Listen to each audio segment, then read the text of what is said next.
नमस्कार, स्वागत है आप सबका एटीसी अजमेर में। आज हम लोग हाल ही में चल रहे एक बहुत ही इम्पॉर्टेंट मुद्दे पर डिस्कशन करने के लिए आए हैं और वो बहुत इम्पॉर्टेंट मुद्दा जो है वो मराठा रिजर्वेशन और उससे उपजे विवाद और सुप्रीम कोर्ट के डिसीजन और आज इतिहास के उस एक फैसले जो कि इंदिरा साहनी के नाम से चर्चित है, जिसकी चर्चाएं वापस मराठा आरक्षण के संबंध में होने लगी हैं, पर पुनः विचार करने के लिए हम आए हैं। और हम अपनी इस रिजर्वेशन सीरीज़ में अपना पहला वीडियो जो बना रहे हैं आज, उसको Indira Sahni others versus union of India या इंदिरा साहनी अन्य एवं भारत संघ के वाद के बारे में सब कुछ समझेंगे। और इसी कड़ी के दूसरे वीडियो में हम लोग मराठा आरक्षण के ऊपर बात करेंगे। हम दो वीडियो बनाएंगे जिसमें मराठा रिजर्वेशन के पूरे बैकग्राउंड को समझने की कोशिश करेंगे।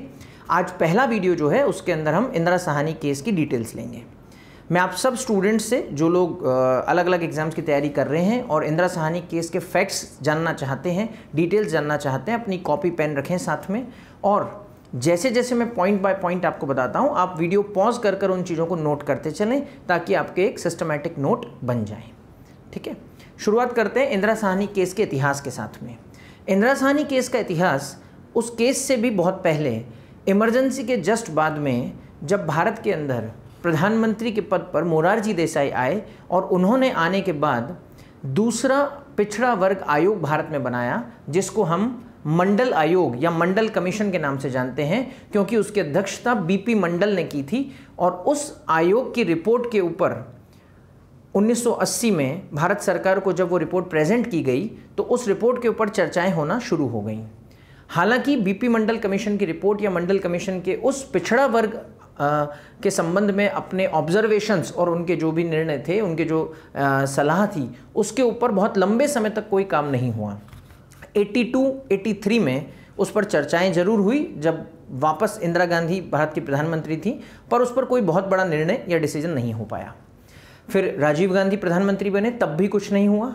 और 89 में जब राजीव गांधी की कांग्रेस वाली सरकार गई और जनता दल की 89 में वीपी सिंह के नेतृत्व में सरकार बनी, तो उन्होंने मंडल कमीशन की रिपोर्ट के लिए 13 अगस्त 1990 को एक ऑर्डर ऑफ मेमोरेंडम जारी किया। और उस ऑर्डर के तहत भारत में सरकारी नौकरियों के अंदर 27% रिजर्वेशन का प्रोविजन, जो मंडल कमीशन की रिपोर्ट में एडवाइज्ड या सलाह दी गई थी, उसको वीपी सिंह की सरकार ने 13 अगस्त को लागू कर दिया। ये दिन आज़ादी की लड़ाई से 2 दिन, आज़ादी के दिन से 2 दिन पहले का दिन था। और इस दिन से भारत में राजनीति में आरक्षण की जो राजनीति थी वो एक नई मोड़, नई दिशा ले गई। मंडल कमीशन की रिपोर्ट लागू होने से भारत के एक बहुत बड़े वर्ग के अंदर असंतोष, सवर्ण वर्ग के अंदर विद्रोह, विरोध की भावनाएं और जगह जगह भारत में विरोध प्रदर्शन होना शुरू हो गए। वो सरकार चली गई, चंद्रशेखर की सरकार आई, वो भी बहुत लंबे समय नहीं रही, वो भी चली गई। और 91 में वापस कांग्रेस शासित सरकार भारत में बनी, जिसका नेतृत्व पीवी नरसिम्हा राव के हाथ में था। उनकी सरकार आने से पहले ही भारत के सुप्रीम कोर्ट के बार एसोसिएशन ने सुप्रीम कोर्ट में एक रिट दायर कर दी थी, जो कि 27% के वीपी सिंह के निर्णय के अगेंस्ट थी। और इसके लिए एक बेंच भी सुप्रीम कोर्ट में गठित हो गई थी और वो 5 जजेस बेंच थी, 5 जजों की बेंच इसके लिए बना दी गई थी। उस जजों की बेंच ने इस निर्णय को, जो सरकार का जो ऑर्डर ऑफ मेमोरेंडम था, उस ओएम को जो है डिले करने के लिए या उसको रोकने के लिए 5 जजों की बेंच ने एक स्टे ऑर्डर ला दिया। जब नरसिम्हा राव शासन में आए तो नरसिम्हा राव ने भारत के उस आरक्षण के विरोध प्रदर्शनों, प्रोटेस्ट और रैलियों और आंदोलनों को ध्यान में रखते हुए एक बैलेंस क्रिएट करने की कोशिश करी। और पीवी नरसिम्हा राव ने इसके लिए एक बैलेंस ऐसे बनाया, उन्होंने 2 निर्णय लिए, 2 डिसीजंस दिए। एक डिसीजन था कि सवर्ण वर्ग के लिए, जो अपर कास्ट कहलाता है, उसके इकोनॉमिकली वीकर सेक्शन जो हैं, जो गरीब हैं, उनमें आर्थिक रूप से कमज़ोर हैं, उनके लिए 10% आरक्षण कर दिया जाए, ताकि जो सवर्ण विद्रोह कर रहे हैं, विरोध कर रहे हैं, उसको रोका जा सके, उसको ठंडा किया जा सके।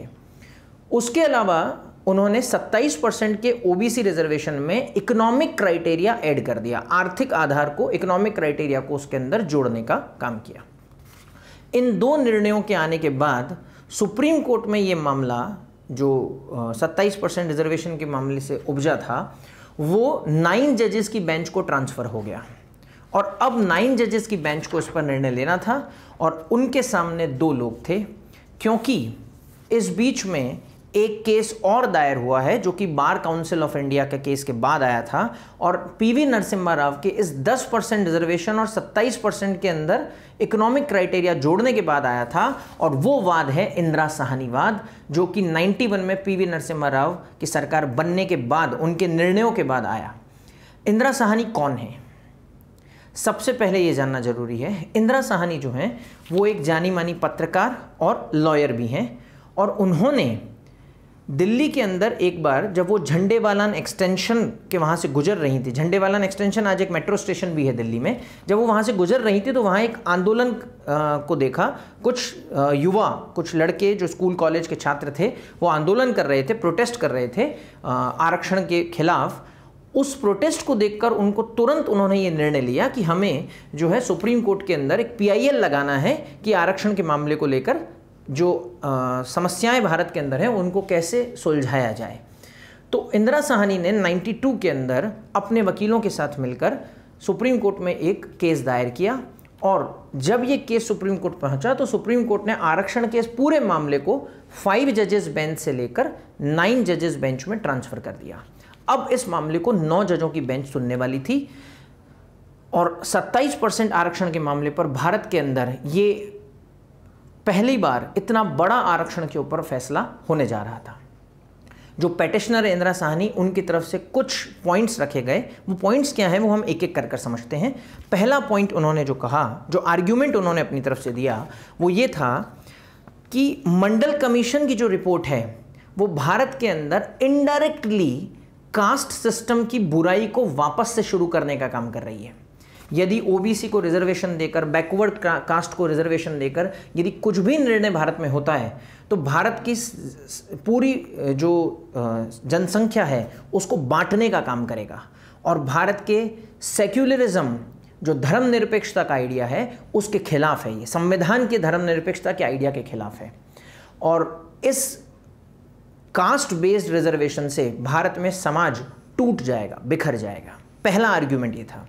दूसरा आर्ग्यूमेंट उन्होंने ये भी इसके साथ में उन्होंने ये भी जोड़ा कि जो सोशली और एजुकेशनली बैकवर्ड कमीशन बनाया था उसमें बाकी चीज़ों को इग्नोर कर केवल कास्ट सिस्टम पे ज़्यादा जोर दिया गया है, जो कि ठीक बात नहीं है, जो विभाजनकारी लगता है। दूसरा पॉइंट उन्होंने ये कहा कि क्योंकि रिपोर्ट के अंदर सोशल, इकोनॉमिकल और एजुकेशनल 3 तरह की बैकवर्डनेस के ऊपर बात होनी थी, तो क्यों केवल सोशल बैकवर्डनेस को ही आधार बनाया गया। ये दूसरा आर्ग्यूमेंट था। तीसरा आर्ग्यूमेंट, इस मंडल कमीशन की रिपोर्ट के आधार पर जो ये काम हुआ है उसमें 1931 के सेंसस को आधार बनाया है। 1931 आज़ादी से भी बहुत पहले की बात है और उस सेंसस के डेटा के हिसाब से बैकवर्ड क्लासेस को तय किया गया है, जो कि एक बहुत पुराना एक तरह से मामला है। और जो आर्टिकल 340 में कमीशन नियुक्त हुआ था, जो आर्टिकल 340 में प्रेसिडेंट ने मंडल कमीशन बनाया था बैकवर्ड क्लासेस के लिए, उस कमीशन ने बहुत पीछे जाकर निर्णय लिया है, जो कि कंटेम्पररी वर्तमान सिचुएशन में ठीक नहीं लगता। चौथा आर्ग्यूमेंट, रिकमेंडेशंस जो हैं कमीशन की वो मेरिटोरियस या मेरिटोक्रेसी को छोड़कर मीडियोक्रेसी पर चली जाएगी। मतलब वो योग्यता को साइड में रखकर सामान्यता को बढ़ावा देने वाली बात है और सब स्टैंडर्ड को छोड़कर सब स्टैंडर्ड को स्टैंडर्ड की जगह पर रख देने की बात है। तो कहीं ना कहीं भारत के अंदर योग्यता के साथ में जो है डिस्क्रिमिनेशन हो जाएगा, मेरिट के साथ में डिस्क्रिमिनेशन हो जाएगा।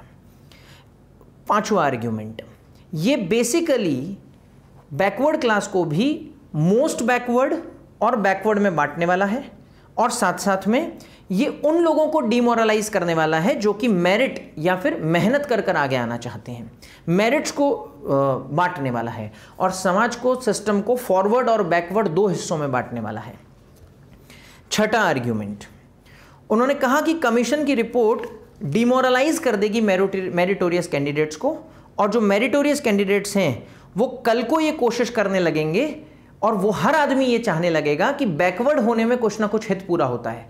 तो कहीं ना कहीं हमारे वेस्टेड इंटरेस्ट, लोगों के हित अपने आप को पिछड़ा बताने में होने लगेंगे। तो जो फॉरवर्ड बैकवर्ड की लड़ाई है वो बैकवर्ड लोगों के पक्ष में जाएगी और हर आदमी खुद को बैकवर्ड बनाना या बताना चाहेगा। 7वां आर्ग्यूमेंट, ये संविधान के इक्वल प्रोटेक्शन, समान संरक्षण के जो आइडिया है उसके खिलाफ है। और 8वां आर्ग्यूमेंट कि इस रिपोर्ट के अंदर हमने वर्चुअली कॉन्स्टिट्यूशन को अमेंड ही कर दिया, अमेंड नहीं करा है, हमने नए सिरे से कॉन्स्टिट्यूशन को लिख दिया है। तो अमेंडमेंट की बजाय कॉन्स्टिट्यूशन को लिखना एक बहुत ही अलग बात हो जाती है जो कि एक्सेप्टेबल नहीं है। नया कॉन्स्टिट्यूशन नहीं लिखा जाना चाहिए, हमें क्या करना चाहिए, कॉन्स्टिट्यूशन को अमेंड ही करना चाहिए। हालांकि ये पूरा विवाद संविधान के एक आर्टिकल 16 से जुड़ा हुआ है। आर्टिकल 16 के अंदर ये प्रोविजन है कि इक्वल प्रोटेक्शन मिलेगा in terms of public employment, मतलब राजकीय सेवाओं में समता का अवसर मिलेगा। उसमें किसी भी आधार पर जाति, धर्म, निवास या फिर जन्म, आपकी नस्ल, जेंडर, लिंग, किसी भी आधार पर कोई भेदभाव नहीं किया जाएगा। हालांकि आर्टिकल 16 में ही एक प्रोविजन है, आर्टिकल 16 का सब क्लॉज 4। उस सब क्लॉज 4 में ये प्रोविजन किया है कि राज्य बैकवर्ड क्लासेस के लिए रिजर्वेशन का प्रावधान कर सकता है। कोर्ट ने यही माना कि क्या 16(4) की बात आर्टिकल 16 का एक्सेप्शन है, ये अपवाद है और वो एग्जॉस्टिव है। हालांकि इंदिरा साहनी के जो पॉइंट्स थे, इंदिरा साहनी ने जो पॉइंट्स खड़े किए थे, उन पॉइंट्स को ध्यान में रखते हुए और भारत सरकार का पक्ष जानने के बाद कोर्ट एक निर्णय पर पहुंची थी और सुप्रीम कोर्ट ने 6-3 के बहुमत से, 9 जजों की बेंच में 6-3 के बहुमत से अपना निर्णय सुनाया और उस निर्णय में 12 पॉइंट्स बताए। मैं इंदिरा साहनी वाद के इन 12 पॉइंट्स को आपको एक करके एक बताऊंगा और आप एक एक करके अपने पास नोट कर सकते हैं। उससे आपको सारी कहानी, पिक्चर क्लियर हो जाएगी कि मंडल कमीशन के 27% आरक्षण को इस केस के बाद में कहां रखा गया और किस तरह से उसमें निर्णय लिए गए। जजेस की बेंच ने पहला पॉइंट यही बोला कि जो आर्टिकल 16(4) है जिसमें बैकवर्ड क्लास ऑफ सिटीजन कहा गया है, उसको हम कास्ट के बेसिस पर आइडेंटिफाई करेंगे, इकोनॉमिक बेसिस पर आइडेंटिफाई नहीं करेंगे। इसका मतलब है कि जाति आज भी पिछड़ेपन का आधार है, caste is still a basis of backwardness. ये पहला निर्णय दिया, पहला पॉइंट बोला। दूसरा पॉइंट, आर्टिकल 16(4) में जो बैकवर्डनेस का एक्सेप्शन बोला गया है वो एक एक्सेप्शन नहीं है, वो एक तरह से क्लासिफिकेशन है आर्टिकल 16 का। हम चाहें तो ये एक्सेप्शन या ये बात बैकवर्डनेस की 16 में ही जोड़ सकते हैं। It is an instance of classification, reservation can be made under article 16(1). तो 16(4) को एक्सेप्शन नहीं माना है, हम 16 के अंदर भी रिजर्वेशन दे सकते हैं, ऐसा बात कही है। तीसरी बात, जो बैकवर्ड क्लास है आर्टिकल 16(4) में, वो were not similar to socially and educationally backward classes of article 15। Article 15 में जो डिस्क्रिमिनेशन के बारे में जो बैकवर्ड क्लासेस बोली गई हैं वो अलग हैं और आर्टिकल 16 में जो बैकवर्ड क्लासेस बोली गई हैं वो अलग है। मतलब फंडामेंटल राइट्स में भी दोनों राइट्स के अंदर बैकवर्ड क्लासेस की डेफिनेशन अलग अलग है। चौथा पॉइंट, क्रीमी लेयर का प्रावधान जोड़ा जाए, जिसको हिंदी में मलाई की परत कहते हैं। क्रीमी लेयर का मतलब है वो लोग जो एक निश्चित आय से ज्यादा आय रखते हैं, उन लोगों को बैकवर्ड क्लासेस के अंदर रिजर्वेशन का फायदा नहीं मिलेगा। हर बार टाइम पर इसकी सीमा बदली जाती है। वर्तमान में ये सीमा 8 लाख तक है और 8 लाख से ऊपर आमदनी वाले लोगों को, परिवार की इनकम यदि 8 लाख से ज़्यादा होगी तो उनको क्रीमी लेयर में माना जाएगा और उनको बैकवर्ड क्लासेस में रिजर्वेशन का नौकरियों में फ़ायदा नहीं मिलेगा। पांचवा पॉइंट, आर्टिकल 16(4) में जो क्लासिफिकेशन है बैकवर्ड क्लासेस का, that into backward and more backward class, उसको अलाउ कर दिया कि कौन बैकवर्ड है और कौन बहुत ज्यादा बैकवर्ड है। ये दो डिस्क्रिमिनेशन, ये दो डिफरेंसेस अलाउ कर दिए।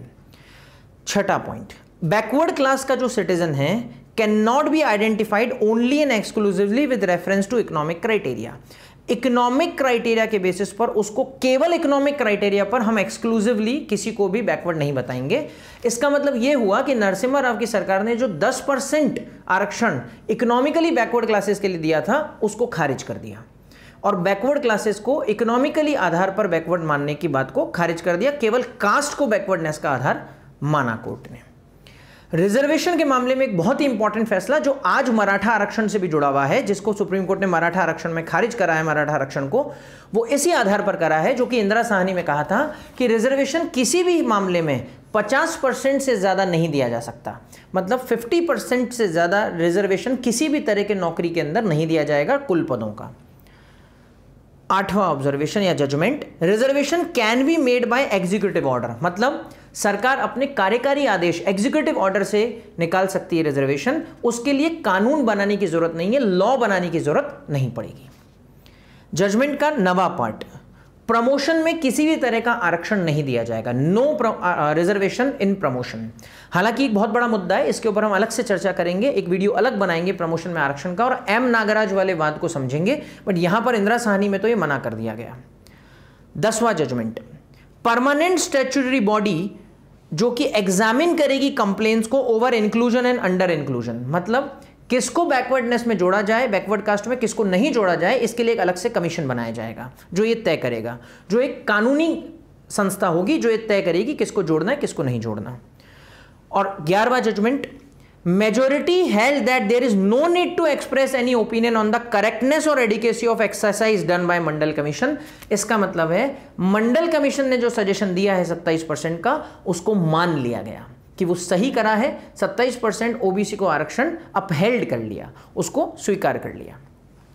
और जो क्राइटेरिया की बात हो रही है डिस्प्यूट से रिलेटेड, वो केवल मतलब किसको रिजर्वेशन देना है किसको नहीं देना है, क्या क्राइटेरिया रिजर्वेशन का रखना है, इकोनॉमिक रखना है, एजुकेशनल रखना है या कास्ट रखना है, क्या आधार पर रिजर्वेशन देना है, इसको तय करने का राइट केवल सुप्रीम कोर्ट के पास रहेगा। ये 12 निर्णय देकर सुप्रीम कोर्ट ने इंदिरा साहनी के बाद में अपना एक लैंडमार्क जजमेंट दिया।